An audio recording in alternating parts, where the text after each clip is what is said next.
இந்தியாவோட நீளமான சீ பிரிட்ஜ் சென்னையில் வரப்போகுது. இந்த பிரிட்ஜை எதுக்கு கட்டணும் அண்ட் சென்னையில எங்க வரப்போகுது அண்ட் இந்த மெகா ப்ராஜெக்டோட கரண்ட் சிச்சுவேஷன் என்ன அப்படிங்கறத பத்தி தான் இந்த வீடியோ. கண்டிப்பா தமிழ்நாட்டோட இன்ஃப்ராஸ்ட்ரக்சர் அண்ட் டெவலப்மெண்ட் ஒரு நெக்ஸ்ட் லெவலுக்கு போயிருச்சு அப்படிங்கிறதுக்கு இந்த மெகா ப்ராஜெக்ட் ஒரு நல்ல எக்ஸாம்பிள். வீடியோக்குள்ள போறதுக்கு முன்னாடி நீங்க இன்னும் வாட்ஸ்அப் குரூப் ஜாயின் பண்ணலன்னா ஜாயின் பண்ணிக்கோங்க.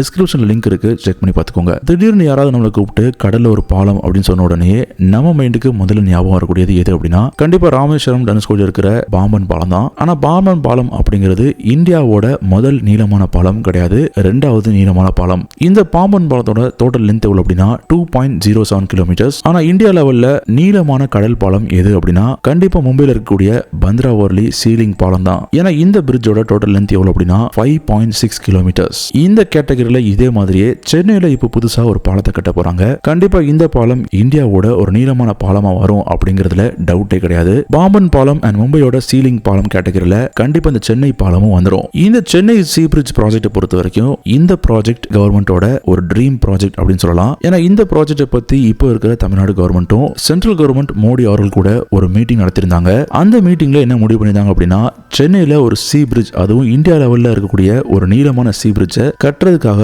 டிஸ்கஸ் பண்ணிருந்தாங்க. இந்த ப்ராஜெக்ட்டை பத்தி டிஎம்கே கவர்மெண்ட் என்ன பண்றாங்க அப்படின்னா சென்ட்ரல் கவர்மெண்ட்டுக்கு நிறைய ஃபாலோ அப்ஸ் பண்ணிட்டு இருக்காங்க. ஆனா இவ்வளவு பெரிய ப்ராஜெக்ட்டை எதுக்காக சென்னையில கட்டணும்? தமிழ்நாட்டில் நிறைய போர்ட் சிட்டிஸ் இருக்கு, முக்கியமா தூத்துக்குடி, கன்னியாகுமரியில் இருக்கு. ஆனா சென்னையில எதுக்காக இந்த மாதிரி ஒரு ப்ராஜெக்ட்டை கட்டணும் அப்படிங்கிறது தான் எல்லாரோட ஃபர்ஸ்ட் கொஸ்டின். நம்ம எல்லாருக்குமே நல்லாவே தெரியும் சென்னையில டிராபிக் அப்படிங்கிறது ரொம்ப அதிகமா இருக்கும். அதுவும் நார்த் சென்னையில டிராபிக் வேற லெவல்ல இருக்கும். அதுக்கு முக்கியமான காரணம் என்ன அப்படின்னா கண்டிப்பா ஹெவி வெஹிக்கிள்ஸ் தான். லாரி, டிரான்ஸ்போர்ட்ஸ் மாதிரியான ஹெவி வெஹிக்கிள்ஸால பொதுமக்களுக்கு பயங்கர டிராபிக் இருக்கும். என்னதான் ரோடு எக்ஸ்டென்ஷன் பண்ணாலுமே இந்த டிராபிக் குறைஞ்ச மாதிரி தெரியல. அதனால இந்த ஏரியாஸ் இருக்கக்கூடிய ரோட்ஸ் எல்லாத்தையுமே இன்னும் கொஞ்சம் எக்ஸ்பேண்ட் பண்ணலாம் அப்படின்னு பார்த்தோம்னா அது கண்டிப்பா பாசிபிலிட்டி கிடையவே கிடையாது. ஏன்னா சுத்திலுமே டென்ஸா பீப்புள் எல்லாருமே என்க்ரோச் பண்ணிருக்கிறதுனால பக்கத்துல நிறைய வீடுகள் அண்ட் கமர்ஷியல் ஏரியாஸ் இருக்கிறதுனால கண்டிப்பா இந்த ரோட்ஸ் எல்லாத்தையுமே எக்ஸ்பேண்ட் பண்ணவே முடியாது. அதனால ஸ்டேட் கவர்மெண்ட் ஒரு சொல்யூஷனோட வராங்க.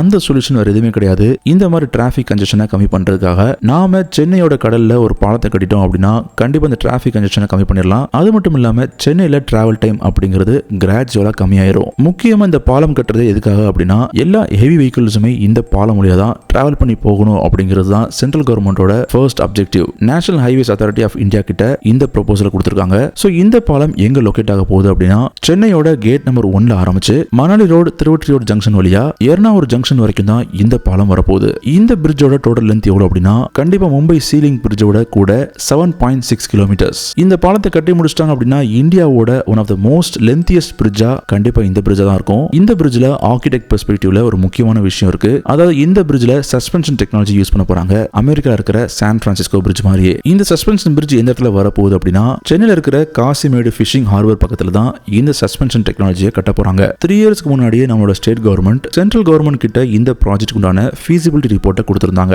என்னதான் இந்த ப்ராஜெக்ட்டை அப்ரூவ் பண்ணி ஃபண்ட்ஸ் எல்லாத்தையுமே அலாட் பண்ணாலும் கன்ஸ்ட்ரக்ஷன் ஆரம்பிக்கிறதுக்கு இன்னும் 4 to 5 years ஆயிரும் அப்படின்னு சொல்லிட்டு 3 வருஷத்துக்கு முன்னாடியே சொல்லியிருந்தாங்க. ஆனா இந்த மெகா ப்ராஜெக்ட்டை கட்டி முடிச்சதுக்கு அப்புறம் எப்போ காமன் பப்ளிக் இந்த பிரிட்ஜை யூஸ் பண்ண ஆரம்பிக்கிறாங்களோ அப்போ நார்த் சென்னையோட டிராபிக் கம்பல்சரி கம்மியாயிரும் அப்படிங்கிறதுல டவுட்டே கிடையாது. சென்னையோட இம்பார்ட்டன்டான மெகா ப்ராஜெக்டான மதுரவாயில் அண்ட் சென்னை ஹார்பரோட டபுள் டெக் ஃபிளைஓவர் அண்ட் இந்த சீ பிரிட்ஜ் மாதிரியான மெகா ப்ராஜெக்ட்ஸ் வந்துச்சு அப்படின்னா கண்டிப்பா சென்னையில டிராபிக் கன்ஜெஷன் கம்மியாயிரும் அப்படிங்கறத டவுட்டே கிடையாது. இதுல முக்கியமான விஷயம் என்னன்னா இந்த பிரிட்ஜஸ்லாம் வந்ததுக்கு அப்புறம் சென்னையோட எக்கனாமிக் growth அப்படிங்கிறது டபுள் தி டைம் ஆனா கூட ஆச்சரியப்பட இல்ல அப்படிங்கிற மாதிரி அபிஷியல் சொல்றாங்க. கண்டிப்பா சென்னையோட ஒரு லாங் டர்ம் ட்ரீம் ப்ராஜெக்டா இந்த ப்ராஜெக்ட்ஸ் எல்லாமே இருக்கு. சோ இந்த ப்ராஜெக்ட் எந்த அளவுக்கு சக்சஸ்ஃபுல்லா கம்ப்ளீட் ஆகுது அப்படிங்கறத நாம கொஞ்சம் வெயிட் பண்ணி பார்த்து தான் ஆகணும். என்னதான் இந்த மாதிரி sea bridges and land bridges கட்டினாலுமே நாம எப்போதும் சொல்ற மாதிரி கூடவே some green areas and green என்விரான்மெண்ட்ஸும் பண்ணாங்க அப்படின்னா கண்டிப்பா அதுதான் அர்பன் டெவலப்மெண்டோட உண்மையான சக்சஸ். ஏன்னா பேரன் லேண்ட்ஸ், கிரீன் லேண்ட்ஸ் எல்லாத்தையுமே நாம டெஸ்ட்ராய் பண்ணி கான்கிரீட் ஸ்ட்ரக்சர்ஸ் கட்டும்போது அது கூடவே நாம கிரீன் டெவலப்மெண்ட்ஸையும் பண்ணா மட்டும்தான்